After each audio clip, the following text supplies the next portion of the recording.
Silas. Yeah. Like Silas Mariner. You know that book? Yeah, it's like that.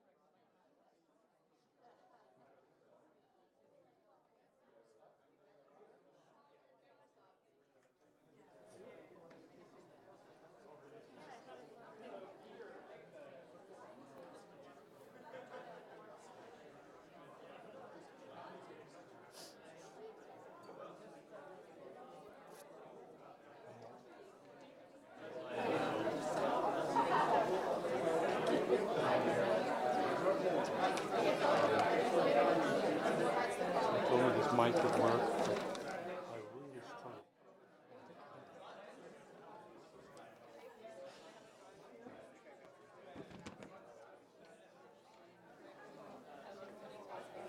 Welcome everyone to this water talk this afternoon. It's my great honor to introduce Professor Dick Luthy from Stanford University, who's going to talk today about urban water supply reinvention for dry cities. Welcome everyone. Just as a short introduction, Dr. Luthy is the Silas Palmer Professor of Civil and Environmental Engineering, and he's a senior fellow in the Woods Institute for the Environment at Stanford University. He's moreover the director of the National Science Foundation Engineering Research Center for Reinventing the Nation's Urban Water Infrastructure, about which he's also going to talk again today. Dick's area of teaching and research is in environmental engineering, water quality, with applications to water reuse, stormwater use, and systems-level analysis of our urban water challenges. His research addresses management of persistent organic contaminants and contaminants of emerging concern in natural systems that are engineered to improve water quality and protect the environment and human health. Dick is a past chair of the U.S. National Research Council's Water Science and Technology Board and a former president of the Association of Environmental Engineering and Science Professors. And he's chair of the NRC's Committee on the Beneficial Use of Grey Water and Storm Water. And he's a member of the U.S. National Academy of Engineering.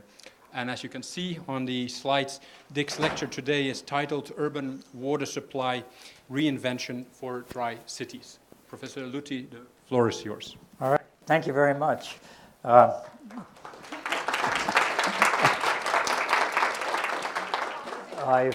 been to Ontario many times. I have a cousin that lives in Aylmer. That's about 100 kilometers west of here. Of course, I've been to Toronto.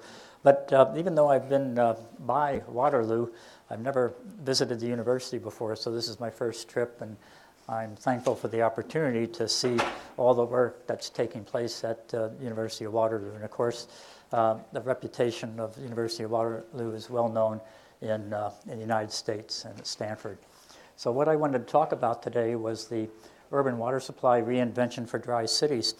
And I'm going to use examples from California. We have to mentally transplant ourselves now to California, a place that has Mediterranean climate, a place that has been water short for the last 5 years. It goes through these periodic droughts. So the place and the situation is quite different than what you have in Waterloo. But California is emblematic of problems that you would have in Mediterranean climates in the Southwest, also in places like Texas and in Florida, United States, Georgia, for example, also Australia, and other places of the world where you have large cities and an inherently dry place. So the way to think about my presentation here is, let's think about the take-home messages when we're here, and we'll talk about this when we come back. I'm going to talk about water problems and their solutions, and ultimately they're all local problems. Now, local doesn't mean necessarily the scale of a household or a block, but think about regional scale. And by that I mean solutions that are appropriate for the Bay Area, San Francisco, do not work necessarily for Los Angeles, nor for San Diego. So we can think that there are differences in places like that. In Australia, for example, the difference between Perth and Sydney, for example. But our solutions here are constrained by prior decision-making on water allocations and water investments. We also have to understand that local decision-making is important and that advocates are essential for actually getting things done.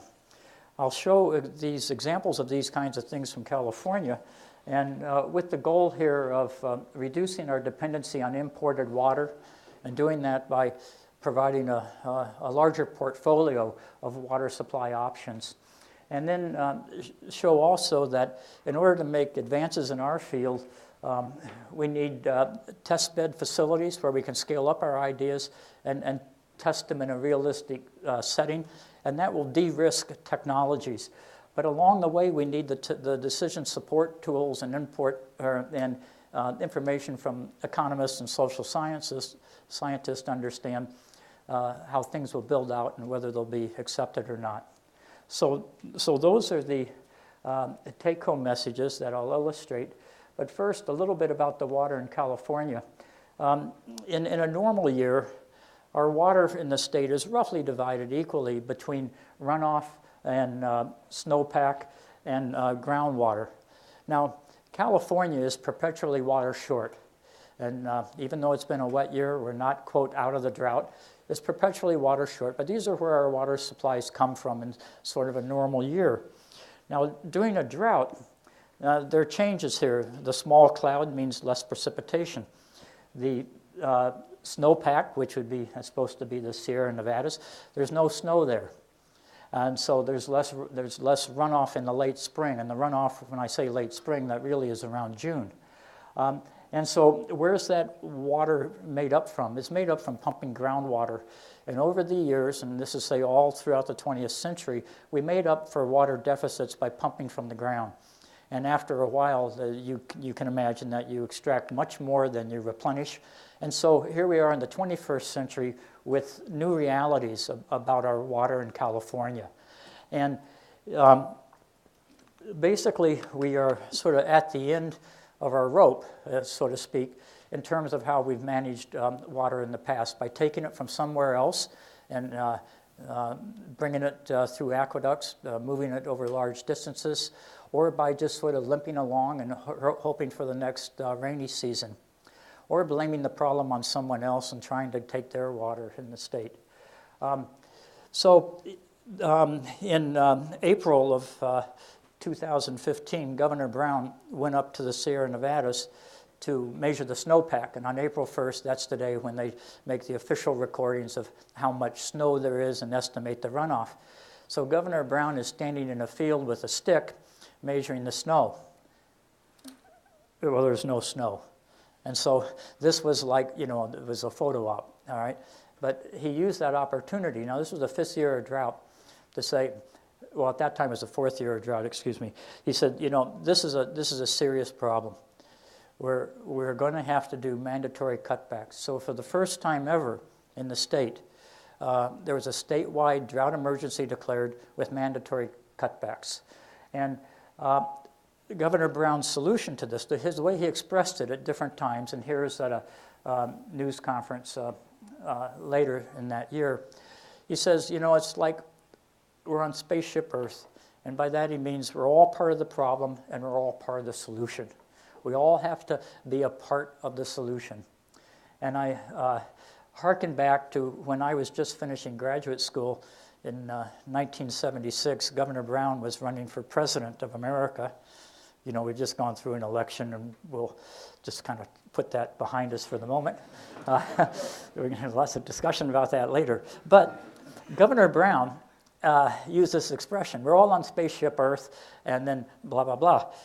Well, he got dubbed Governor Moonbeam for that expression, and his run for the presidency, I think, lasted 2 months. And so it was kind of a joke. But now what's interesting is here that same expression comes back. Spaceship Earth will see California through the drought.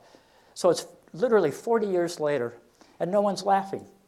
And they're thinking, yeah, this is right. We all have to work together. We have to find a way to reuse with enough science and enough funding, we'll get things done. So I wanted to point that out. And by the way, this illustrates one of the, I guess, the social science aspects of the talk. If you have a political leader that is sincere, honest, credible, and convincing, and passionate, things can get done. And in this case, it's the governor who says, we're going to change the way we manage water in the state. And the way we've managed water in California and elsewhere in America is to think about once-through use of water. And I'm sure you're all familiar with this with our water supply and wastewater and stormwater. But the new approach that we would look at in this century now is we want to close those loops. So by showing these loops here, and this is what we're studying in our research center for urban water supply reinvention, we're looking at the wastewater and how to use that beneficially for potable and non-potable purposes, how to take the stormwater runoff, which we've managed for flood control, and have that be captured and treated to become part of the water supply. And this might happen through putting water in the ground that then becomes part of our water intake, or it could go into a surface reservoir and the like. But this is the picture for the future, and it's something that we're working on. And there are lots of questions that come with this. How does this really work? So when I look at California again, I like to say that we can get some direction and leadership from progressive mayors. And Mayor Kevin Faulconer here looks at Pure Water San Diego. Pure Water San Diego means treating wastewater that would otherwise go to the Pacific Ocean to a high degree and put it back into a drinking water reservoir for the city. Or Mayor Garcetti in Los Angeles, who says we need to reduce our dependency on imported water, meaning water from Northern California and the Colorado River. And we want to cut that dependency by half and do it as quickly as we can. Why does he want to do that? Because imported water is unreliable. We've seen this through the most recent drought, for example. So his goal is, in the future, we need to, this is our goal, cut dependency on imported water by half. Well, where's the rest of the water going to come from? Well, we'll talk about that in a minute. Or Mayor Sam Liccardo of San Jose. Here he's at Silicon Valley Advanced Water Purification Facility holding wastewater that's been very highly treated to drinking water quality, and soon he's going to drink that water. That doesn't mean we have to drink it, but just to illustrate that this is a valuable resource and we can do a lot with it. So the way I think about this then is that we have very progressive leaders in the state. We're not getting direction from Washington. We really haven't for a long time, by the way. Not since the passage of the Clean Water Act and Safe Drinking Water Act and the construction grants that were the heydays of the 1970s. But state leaders are making a difference. And so back to our presidential election, I would say we can take heart in the fact that we do have governors like Jerry Brown that are very, very progressive, at least in terms of the water and the like. I think he's a great governor. And these elected officials that see the need to do things differently. So in terms of what we will look for in the future, I like to think that we could imagine 4 taps of water that we're not fully utilizing right now. One of them is stormwater harvesting. Remember stormwater harvesting, when you look at the big cities in California, they're on the coast. We have separate sewers out there, separate stormwater sewers. And the way that they've been engineered, and you've seen this in action movies like The Terminator and the like, where they have the chase scenes in the concrete channels. I love that stuff, right? It's great. But, you know, what's going on there? You're putting all that water to the Pacific Ocean. We ought to capture that. Water reuse in lots of different ways for potable and non-potable purposes, and using new technologies that are very energy efficient. And then water use efficiency plays a role. Generally in a public audience, the first thing that comes up is, what about conservation? And I'll say a few words about that. And desalination. Desalination doesn't have to mean seawater desalination. It can mean taking the salts out of brackish water, or in fact, when we do the wastewater cleanup to that very high degree, we actually have a desalination step at the end. So it's these 4 taps. And let's look at water use efficiency as one of the taps here. And this shows Governor Brown talking about the savings that we've achieved from 2015 to 2016. Now remember there, the goal was we'd like in our cities to reduce our use by 25%. And essentially, we met that goal. We met that goal, and there were a few cities that had done a lot more before that proclamation. Maybe they had to do their reduction by, say, 15%. Other cities had to do 35%. But on average, it was a 25% across the board cut. And people from the State Water Board are there with Governor Brown, and they're talking about that and saying how well the state's done. Now, I'm not a water economist, but I am a little bit sensitive to my water bill. So I live on the Stanford campus, and this summer I got a water bill adjustment. Basically, this says, because we've done such a great job of cutting our water use by 25%, my water bill is going to go up 29%. So, as a neighbor of mine said, Dick, is there anything else that we use less of and we pay more for? You know, I mean, our experiences with gasoline, I think. You stand at the gas pump, you have a fuel-efficient car, you know. And anyway, I said, I don't think so. So what's going on here? The problem is the way we value and price water. We price water based on volumetric use. So if all your revenue is based upon volume use, you're not really paying for all that service. And by that I mean that the cost of the water itself is about 1/3 of the water bill. The other 2/3 of the water bill are the pipes and pumps and the meters and all that. It's that fixed infrastructure. So if I cut down on my water use, my costs of maintaining that infrastructure really don't change. And so use less, you're going to pay more. And that's the reality. But what does that illustrate? It illustrates that we haven't priced the water correctly in the first place. We haven't priced it correctly. But this is something, I guess, maybe intuitively you might know, but when the water bill comes in the mail like that, you know, it kind of says, hey, that's interesting. Well, yeah. But so that's, I'm going to leave that go now. Let's talk about stormwater harvesting. Now, in Los Angeles, we do harvest stormwater. Now, there are probably about 26 or so basins that look something like this, some a bit smaller. They're located at the foot of these hills in Los Angeles. So if you're in Los Angeles and look towards Santa Monica, you're looking towards the ocean. These recharge ponds are behind you. They're in the San Gabriel Mountains, at the foot of the San Gabriel Mountains and that sort of thing. And what they're receiving is runoff from the hillsides. And here they go into these spreading grounds, and that water is percolated in. And so this is what has been done in Los Angeles. But these spreading grounds are about 15 or 20 miles from the ocean. So between here and the ocean is all that urban hardscape, all that place that you think of when you see views of Los Angeles. And that's all the runoff that we don't capture.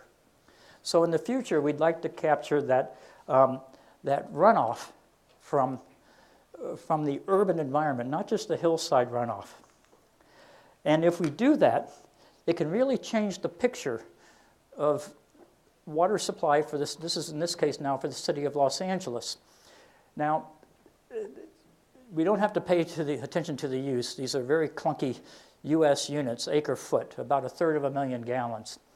But what this slide shows is that currently today, with incidental recharge and those existing spreading basins, we capture about 65,000 acre feet.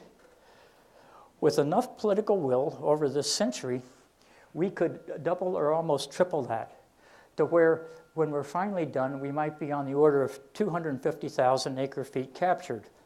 Now, the water needs for LA are on the order of about 700,000 acre feet a year. 700. And here we can capture now 250. So stormwater capture, new stormwater capture, could provide about 20% or more of the water for Los Angeles. So when Mayor Garcetti talks about water diversity, and cutting down imported water, one of the things we'd like to do is to help make this a reality. Now, this depends upon a number of things, including the funding and the like, and finding the right places where this would work. And there have been some preliminary studies of that, and this comes from the recent Stormwater Capture Master Plan. But there are three problems with this, three problems with stormwater capture. One of them is the question of scale. Now, when you have a big basin, it's cheap to capture and treat stormwater. These numbers with a big basin may be on $100 an acre foot, something like that. When you go to a bit smaller, well, you might be around $1,000. When you get to things that sort of look street level or backyard scale, those get very expensive. So the y-axis here is a log scale and the x-axis is a log scale. What does this show? It says if we really want to make a difference in our water supply for Los Angeles, we need some big systems. But if we want to engage the hearts and minds of the people in Los Angeles, we also need a number of small systems so that, you could walk out and see your street or curb cuts or something like that. So at the end of the day, we're going to have a mix. It won't be wholly big or wholly small. There'll be some neighborhood things that are done, because that's very attractive with people and environmental groups. But the big difference comes from these larger basins. The next problem we have is a question of storage. Now, an environmental group in Los Angeles that's very influential is called the Tree People. And this cistern was built to hold storm water at their headquarters in the hills right near Los Angeles. And they have a lot of tours there, for children from high school and elementary schools and the like. We live in a Mediterranean climate in California. What does that mean? It means that it rains for about 3 months out of the year, maybe 4, and the rest of the time it's dry. So if you capture storm water, you don't need it the day you capture it. You need it about 6 months later, or maybe 9 months later. So if you're going to capture that storm water in a tank, you need a pretty big tank, because you're going to need a lot of water later. So what's done here, and I illustrate this with this cistern that's built here for the environmental group, and it's underneath this parking lot. But it shows the problem. If your idea is to put the stormwater in an engineered tank, it gets really expensive and you need a really big tank. And then the third challenge that we have with urban runoff is contaminants. Now with hillside runoff, like when I just showed you earlier, that one spreading basin, there really are no contaminants there. It's just silt. It's just silt, and you have to remove that so you don't clog your spreading basin. But with urban runoff, you get pathogens, you get the urban use biocides, you get the vehicle-related compounds, and you can see some of these here. So in our research at Stanford, we've been focusing on how we can remove these kind of contaminants from stormwater, so that when we put the stormwater into use, say into the ground, we're not causing a contamination problem. Now, and some of these chemicals are a bit unusual, like the mercaptobenzothiazole and the benzotriazole are not what you normally find in, say, wastewater, for example. Fipronil is one of these modern now pesticides for termite control and the like that's used in urban areas. So we need to remove these contaminants before we use the stormwater beneficially. So this is a schematic that shows how we might do this. And I'm thinking here of that you would have a catch basin, and then from that you let some things in that basin. You may have photolysis and the like and settling of solids. And then from there you pass that water through a set of filters, engineered media. Now this may be biochar, it might be manganese oxide coated sand, for example, to remove the trace contaminants. And maybe some devices to remove nitrate as well. And then after cleansing up the water, then it goes into the ground. So you capture the stormwater, treat it, and you put it in the ground, and the ground then, the groundwater, the water-bearing strata, becomes your rain barrel. So the idea here is you capture the stormwater, you put it in the ground, and you pull it out later for your water supply. Well, this is a sketch of what it would look like. What it would look like from an engineer's point of view. And this is a picture of what it might look like in reality. Now, a site that we're working at is right here. This is in a neighborhood of Los Angeles near the Burbank Airport. And what this is, it's about a 50-acre site. Right now it's just a hole in the ground. It was a former sand and gravel quarry, and it's an urban blight. And the idea is to transform this pit into a stormwater capture, treat, and recharge facility. But do this in a way that provides lots of community amenities. So shown here are soccer field, top lot, tennis courts, wetlands, walking trails, trees, and the like. None of that exists right now. So when built then, this facility will look it will basically look like a park. It won't look like something that is really there to capture about 900 acre-feet of stormwater a year. And by the way, this shows a wetland, and our idea is we would take a couple of acres here at the end for those filters. This water goes over to the next block where there's a groundwater recharge facility, and then that water becomes part of water supply for LA. So this is how it might actually work or look when we're all done. We are testing out this idea with columns, both in Los Angeles and Sonoma, near San Francisco, with different kinds of media, where we run these columns for a year before we begin to take measurements so they're well aged and see how well they work at both nitrate, phosphorus, metals, and particularly these trace organics that I mentioned. And so that work is ongoing. This is a picture of our trailer down in Los Angeles here. That's me in the middle here. Postdoc here, Nagina Shori. Another postdoc from Berkeley that works with our center. Now, what this is right back here where I'm pointing, that berm, that back over there is that 50-acre pit that I was speaking of. So when that water is captured and treated, it will come over to this pad, and from here it will be put into the ground. So you see a lot of folks there. These are people from the Department of Water and Power, the Bureau of Sanitation, the Flood Control District and Parks, and a community group. Now, all of these groups, need to work together. They all are supporting our work, but it's a great project to work on, and it's nice to have the attention of this and to work on something that's so important. In the area of gray water and stormwater use, as mentioned earlier, I was the head of the NRC committee that studies this. And this report was just published last summer. And if you're interested in these topics, you can read the report. The outline's given here. One of the things we find is that there really are no standards for beneficial use of stormwater, particularly at large scale. And that's something that we need to work on.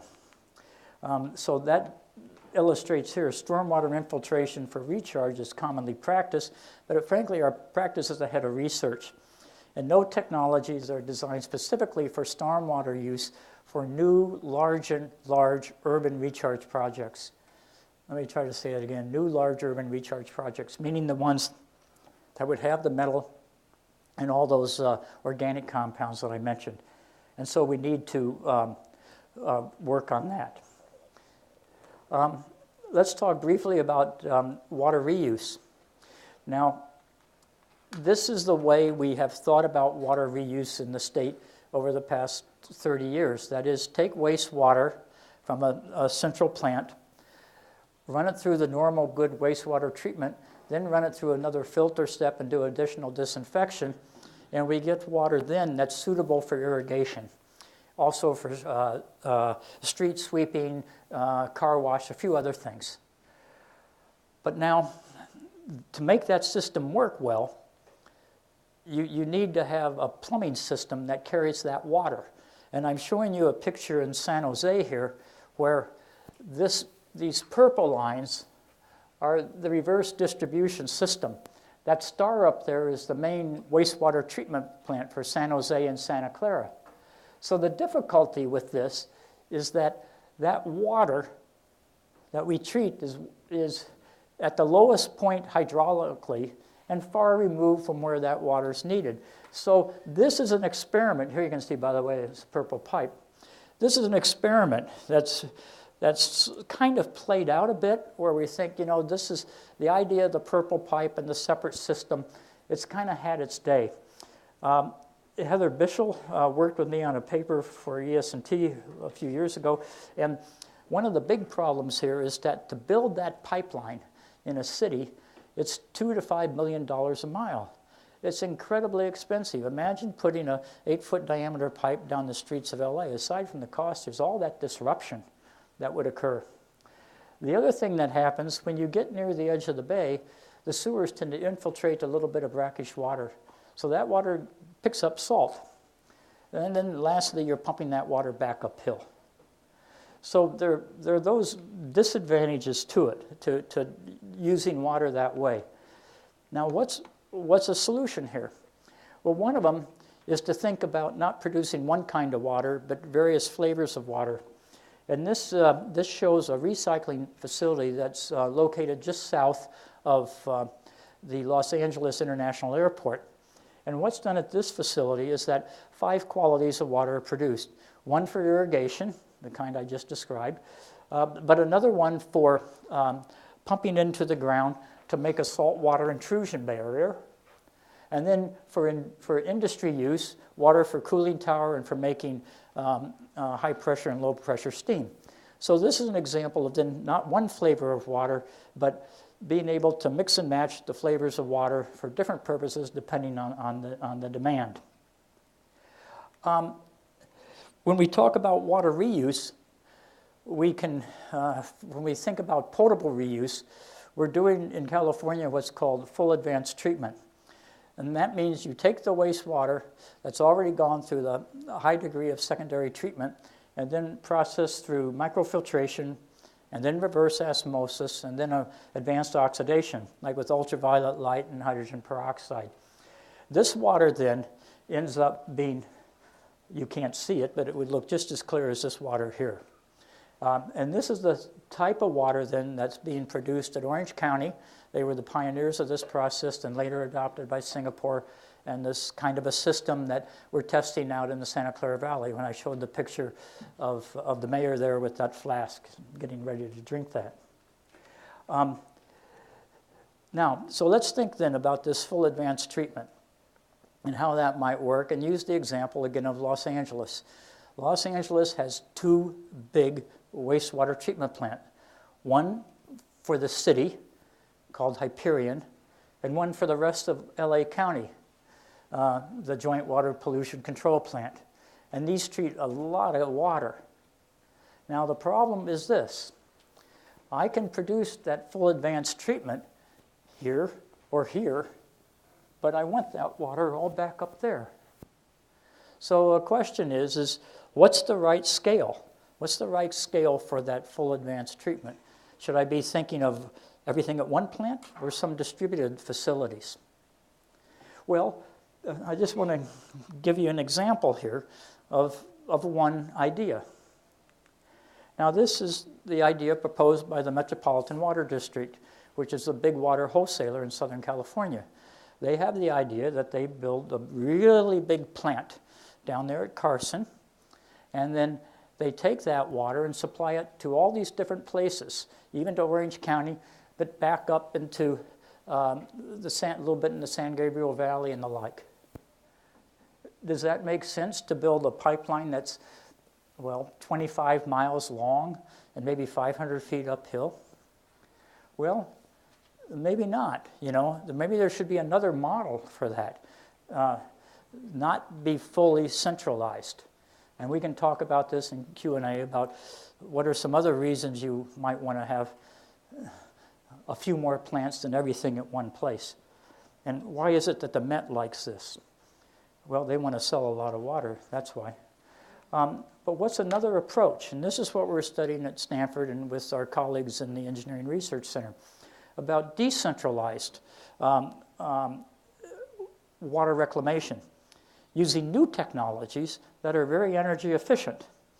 And so what can happen then is you could think about sort of like not neighborhoods, a little bigger than neighborhood scale, but you can imagine in a big sewer shed, you could say, well, here's one large community, We could have a satellite plant to capture and treat that water. We could do it at another place. We could also do that with energy recovery. The satellite plants don't have to be full wastewater treatment plants. You could say, well, we'll produce a little bit of solids or some residuals. Well, let those pass down to the main treatment plant. And so they'll still be in business, but they'll be treating a bit less water and maybe more biosolids. And where's an example of where this might go? Well, I think there are 25,000 students at Waterloo. Is that let's pretend there is. You say, well, what about, good. I just went, I learned that on Google. Well, you could say, let's think of Waterloo. Well, I don't teach at Waterloo, so how about Stanford? All right? But think of Stanford as a community there that we could recover our water at the place where it's generated and needed. So let's just look at that for a second. So this is a picture then of the situation in Palo Alto. Over here we have the water quality control plant at the edge of the bay.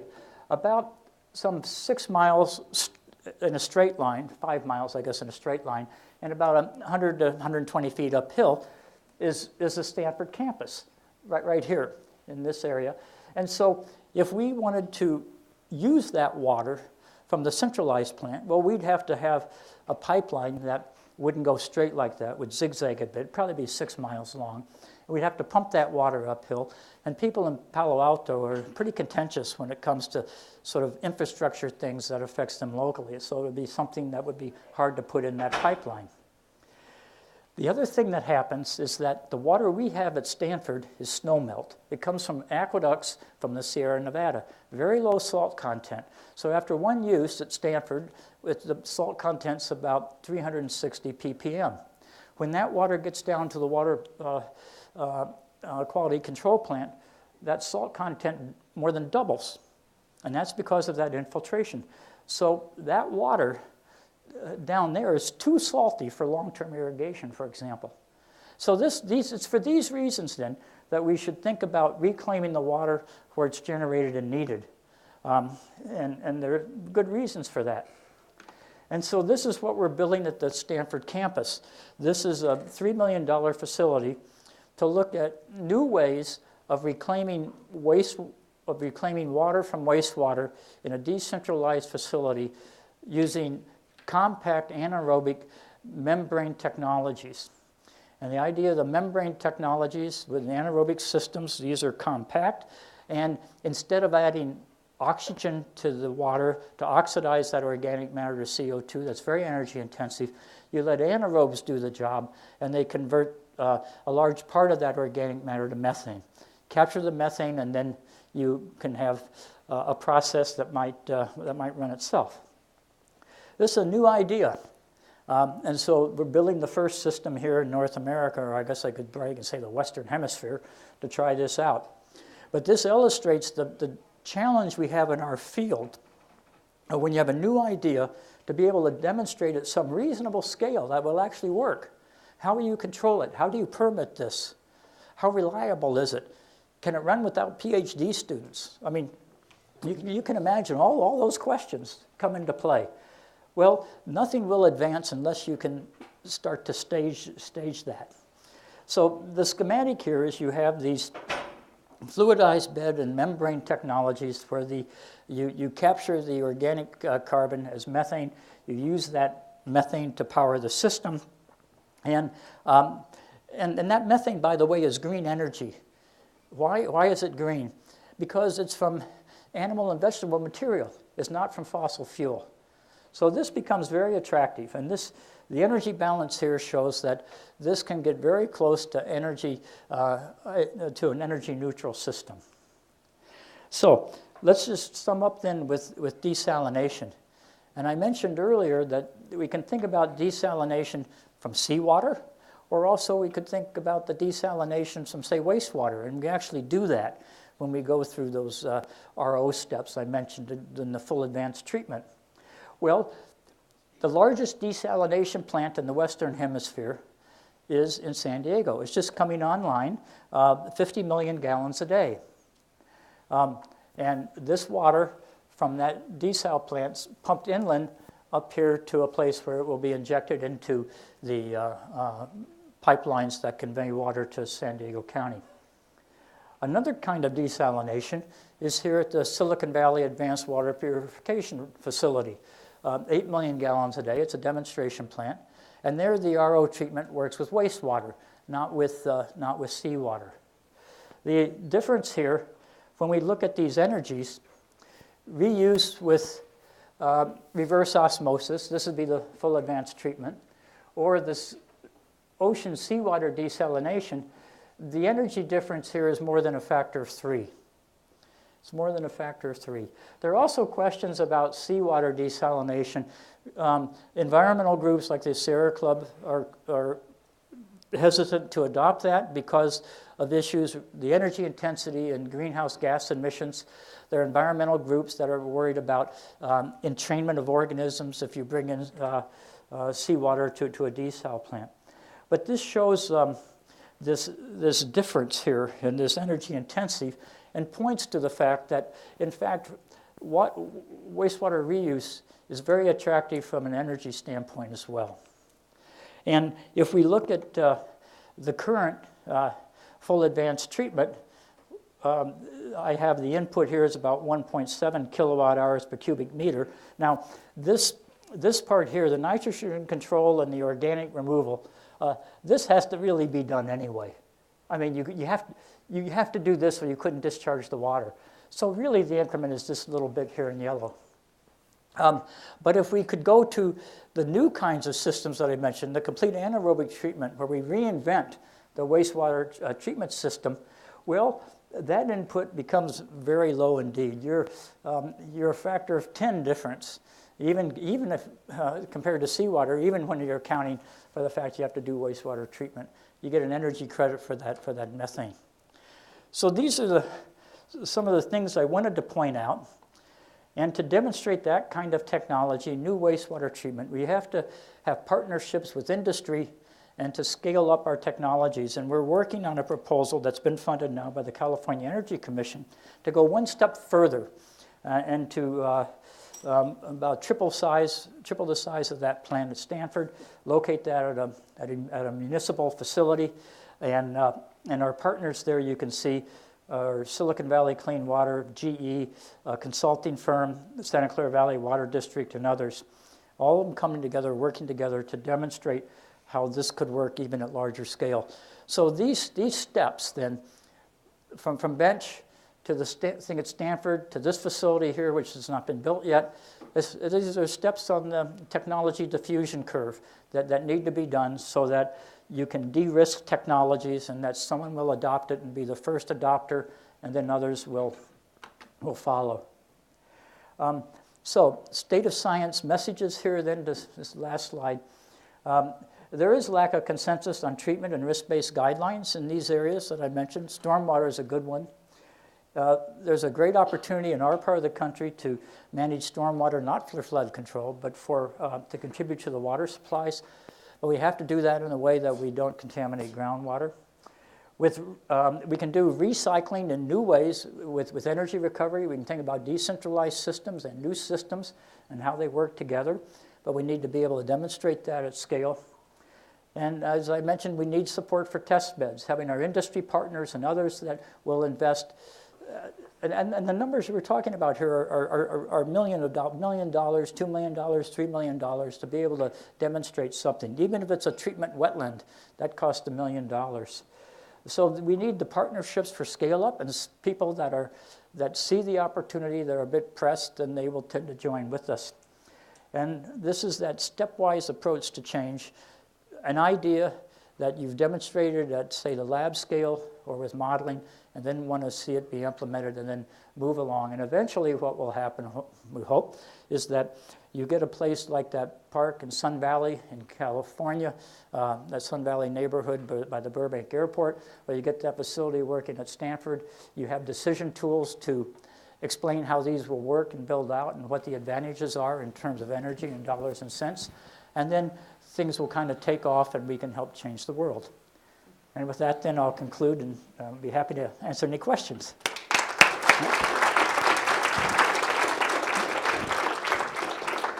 Thank you very much. So we have 10, 15 minutes for questions.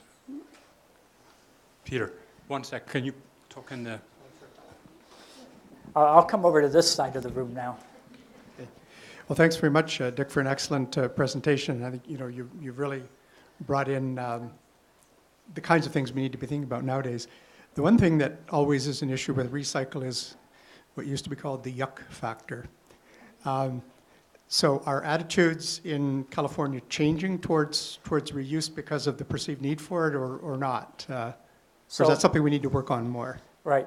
So I was visiting my Amish cousins yesterday, and I was telling about wastewater reuse, and it didn't sit too well at the table. But yes, you're right. I think things are changing. And the reason they're changing is because you see the opportunity of what can be done with recycled water. There's some familiarity with it. Landscaping along freeways has recycled water, or golf courses, or some parks with recycled water. So that gives some comfort level. And then there's better messaging from folks like Orange County. They call this groundwater replenishment system. Now that's what it is. Or seawater intrusion barrier, that's what it is.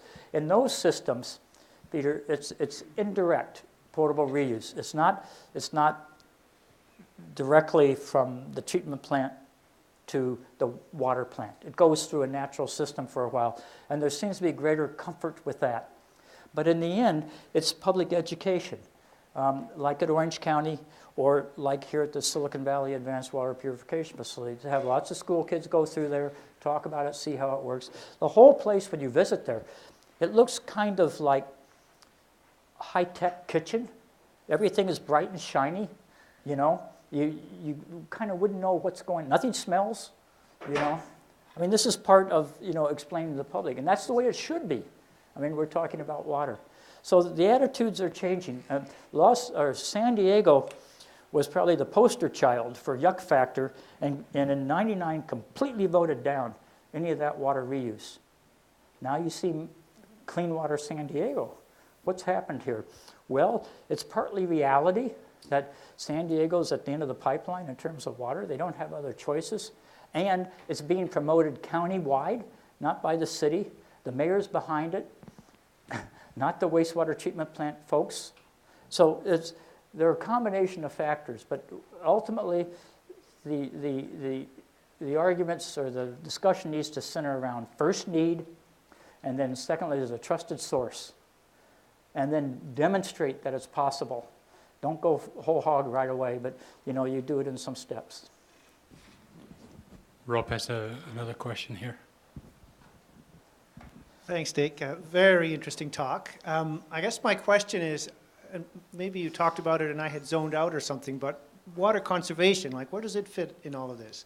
So for example, if I were a ratepayer in Los Angeles, would I be able to say, hang on a second, have we exhausted all the potentially much cheaper options like getting water use down within residential consumers before we move to some of these technologies? Or are we, through these technologies, are we basically just enabling people to keep having a big green lawn in a Mediterranean setting? Do you know what I mean? Like, have we used them all up yet, all the water conservation options?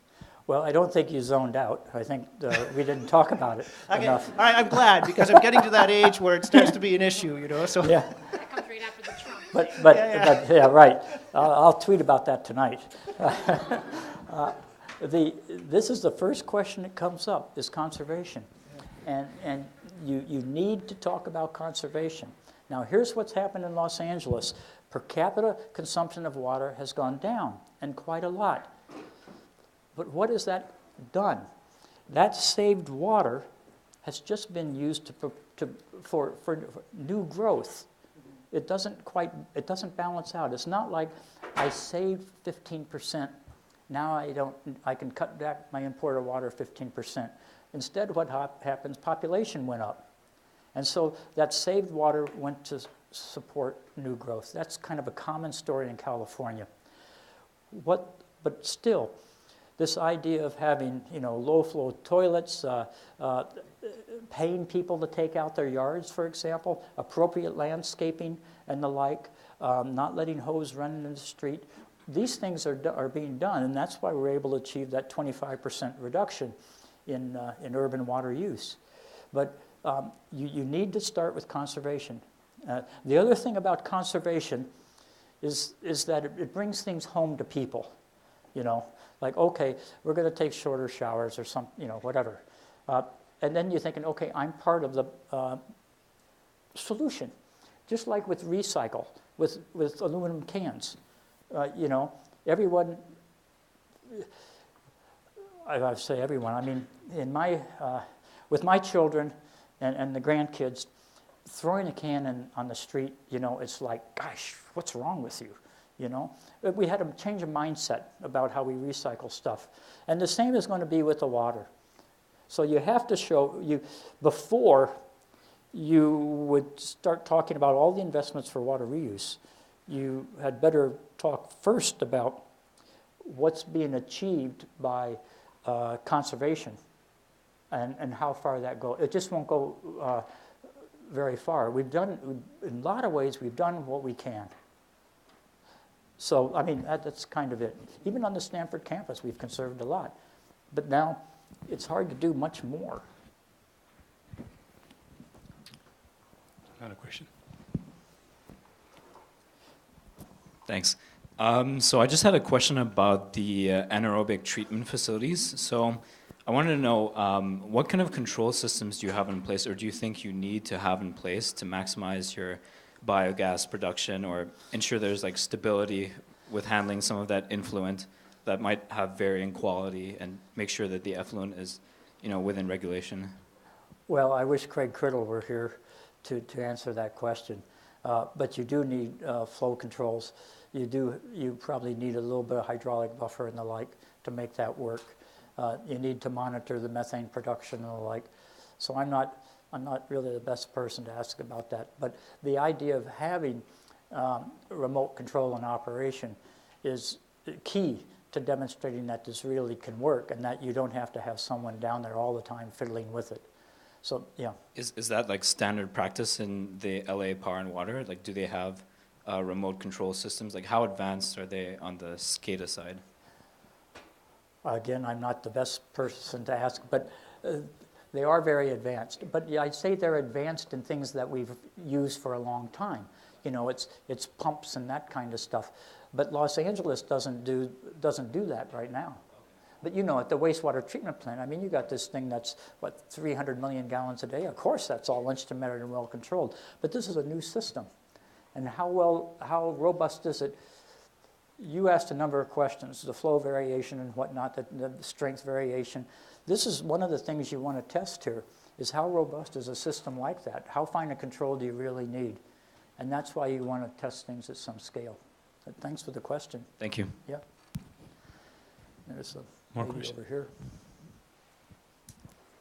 Hi, Dick. I come from a planning background, so I have more general questions.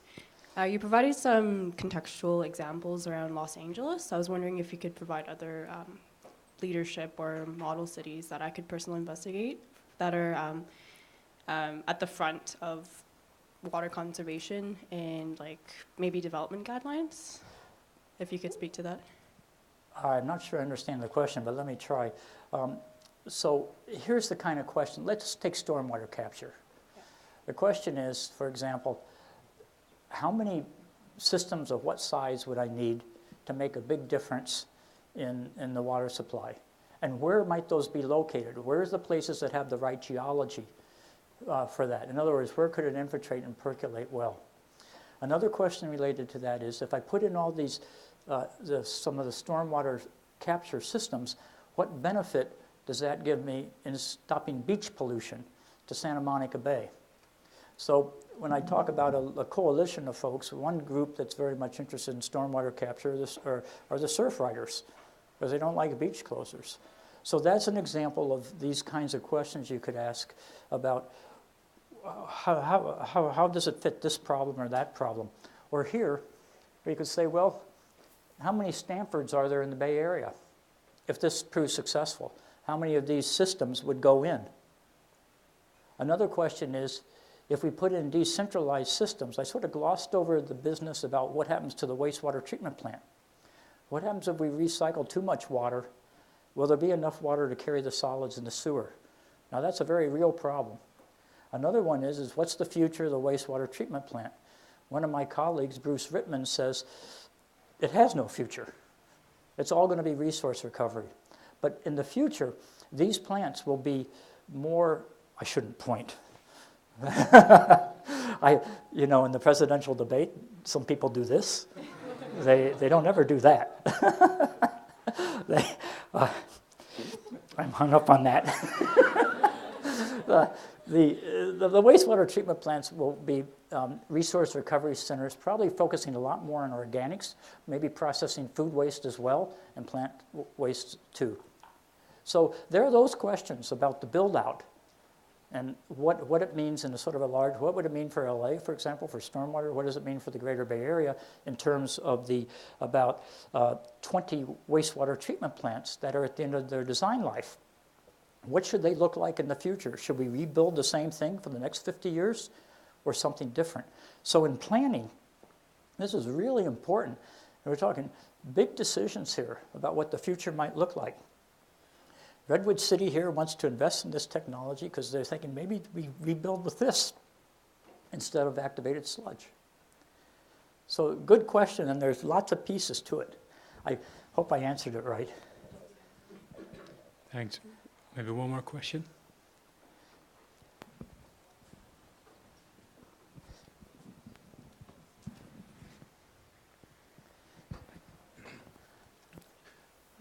So we talked about this in Dr. Delot's water governance class, but it's that education is not necessarily the greatest tool for enabling people to engage in certain activities such as water conservation. And I'm of the opinion that people need to be competitive for them to actually reduce their consumption of various resources. So have you considered the role of gamification and competition amongst local communities for actually reducing their water usage? I've considered this. Now my wife says I'm pretty competitive. All right. My own experience with this is when I was talking with the water department at Stanford, this was in like 2004 or something, we wanted to cut back on our use of water. And we would have this big fat aggregate number about how much we were using in the residential neighborhoods on the campus. And I said, maybe it's better if we can parse this down into by lot size, imagining that the bigger lot, the more you use the water outdoors, which is true. So one of the things we did is show if you were in a condominium or a small lot or a lot size quarter to half acre, which is my size, how does your water use compare with the average of lots that size? Then I had the water department do this histogram. For lots of my size, there were about 470 homes, and they wanted to plot them all up, and I saw where I was, and there were a few people more efficient than me. So I thought, I'm doing a good job, but someone's doing better, and I asked the water department, who are those people? And they said, well, we can't tell you. And I said, I know who they are. This other house in our neighborhood has been remodeled, and no one lived there last year. You know, scratch that. These people have been on sabbatical. Scratch that one. But I call this social norming. Otherwise, if you get this raw number, you say, well, how do I compare with sort of the people in sort of similar situation as me? Am I in the middle or at the bottom or the high end? I think you're exactly right. Otherwise, it's like, what does it mean? Anyway, that's what. I still have that plot on my office door, by the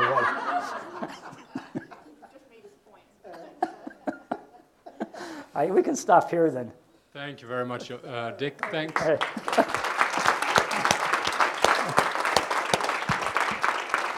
We have this really small token of appreciation. Thank you very much for coming out here. Oh, thank you. Thank you all for coming and showing up today.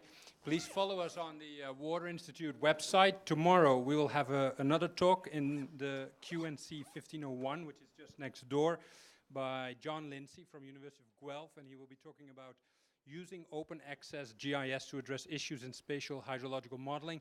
And then in 2 weeks' time, on February the 16th, we're having the next water talk by Alex Meyer from Michigan Technological University, and he's going to talk about the blue economy. Thank you very much all for coming.